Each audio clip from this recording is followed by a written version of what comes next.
What is up, everybody? This is your guy Kailh, and welcome back to Budget Buys.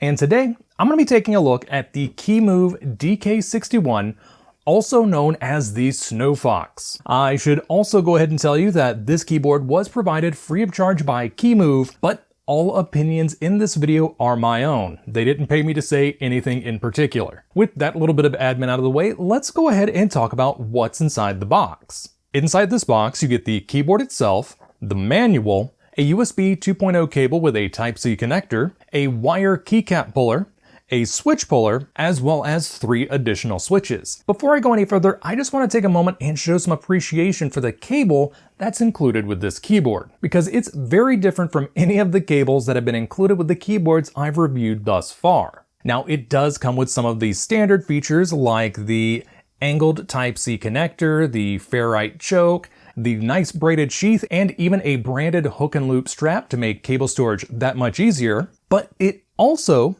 comes with a USB-A connector that can fit in your port in any direction. Now, as for the keyboard itself, this is a dual mode keyboard that has both USB Type-C as well as Bluetooth connectivity. You can see the power switch right here. And as an added bonus, you also have the ability to choose between Windows and Mac at the flip of a switch, which is great because while Mac doesn't always cause issues with keyboard compatibility, I have seen that complaint on a few of the ones that I've reviewed in the past. So this is a good move. Also on the back of the keyboard, we have adjustable feet, and I always love to see that. Next up, let's talk about the function layer, or at least the default function layer, because this is one of the few keyboards I've encountered so far that actually lets you reprogram the function layer in their software. More about that later. So, if you hold down function and hit escape, that is going to be your grave and or tilde key. Numbers 1 through 0, as well as the hyphen and plus, are going to be F1 through F12. Backspace turns off your LEDs. U is print screen, I is scroll lock, O is pause break, P turns down your LED brightness, the left bracket increases your LED brightness, the right bracket switches between custom LED modes, while the backslash is going to change between the onboard LED modes. Caps lock changes the color of the LEDs when you're in the solid color mode. A is play pause, S is previous track, D is next track, F is mute, G is volume down, H is volume up, J is insert, K is home, L is page up, colon is LED speed down, quotation marks is LED speed up, Z, X, and C let you choose between the Bluetooth devices you have paired with the keyboard, M is delete, comma is end, period is page down, / is the up arrow, right alt is the left arrow, the menu key is the down arrow, and right control is the right arrow. Also, I always appreciate whenever they have a function and Windows key combination to lock said Windows key. I've lost track of how many times I've opened the start menu before I started using keyboards that had that feature. Next, let's talk about the switches that are in this keyboard. More specifically, the switches that are in this particular keyboard, because Kemove decided to spoil us for choice when it came to what kind of switches they have available. And even better, they're all hot swap, which means even if you change your mind about the types of switches you have in this keyboard later on down the line, you're set, especially with how they set up the hot swap. First, let's talk about the kinds of switches that I have. If I go ahead and take off this escape key, you'll see that I have Gateron Pro Silvers, which is one of the many styles available. It's also one of the more expensive styles available. The price will vary depending on the type of switch you choose. Also, the selection of switches will change depending on where you order your keyboard. If, for instance, you decide to order your keyboard on Amazon, you'll be able to choose between Gateron Blue, Black, Red, Brown, or Silver. And as of the recording of this video, the price is going to be $90 for the Blue, Black, Red, and Brown, and $95 for the Silver. Of course, if you decide to buy the keyboard on the Kemove website, you'll have even more choices. If you're ordering from one of their US or UK warehouses, you'll be able to choose between Gateron blue, red, black, brown, and yellow for $86, or if you go for one of their Chinese warehouses, you get all of the previous choices mentioned, as well as Kailh KS Gold and Kailh KS Silver for the previously mentioned $86, or for $96, you can get the Gateron Silvers, as well as Cherry Red, Black, Brown, or Blue, or Kailh Box White. And of course, as I mentioned, each and every one of these is hot swappable. So if I bring in my switch puller, like so, doing this through a viewfinder, so forgive any sloppy movement. There we are. You might be able to make out that this uses Kailh style sockets. The other style of hot swap I've seen uses sleeve sockets like this one. And that's really only compatible with Altimu switches and their various clones. As you can see, the metal pins here are pretty much identical in thickness. And if I bring in the Gateron Silver switch, this pin right here is a tad bit thicker than this one here, which means it will not fit into the sleeve style sockets. One more thing I should mention before I go into the sound test portion of this video, and that's the fact that the Snowfox and Shadowfox use PBT style keycaps as opposed to ABS.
Next up, we have the software, which can be downloaded from the official Kemove website. And when you start it up, you'll be greeted with the keyboard select screen.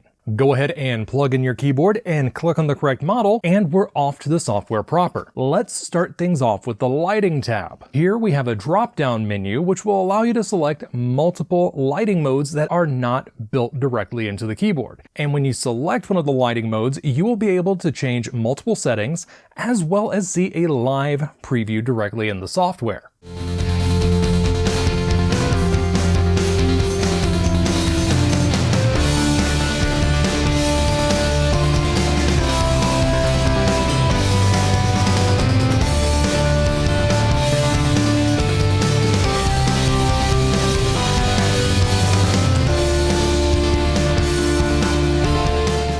Also, while most of these lighting modes behave how you would expect, keep in mind that the audio capture mode reacts to the audio being played by your PC and not to a microphone built into the keyboard.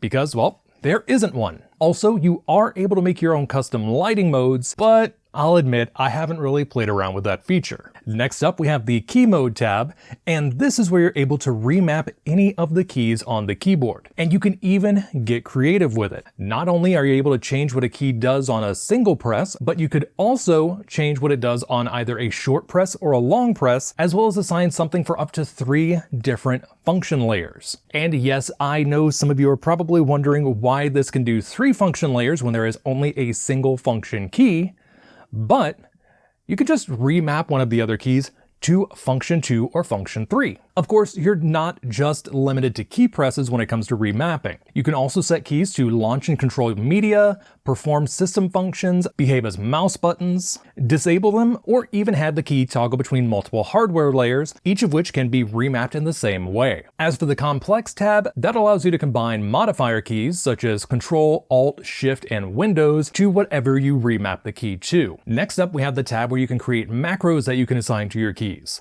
This is not to be confused with the complex key mapping. And to start off with making your macro, you can either create a new category for organizing your macros or just select one of the pre-existing ones. After this, click Create and then name your macro, as well as select what kind of delay you're going to have between your key presses. Next, click Start/Stop and then begin typing out your macro. And I believe the macro I'm making in this clip shows you just how mature I am. Once you've typed out your macro, click Start/Stop again and then Save. Now we're going to go back to the Remapping tab and you can assign the macro to whatever key you like.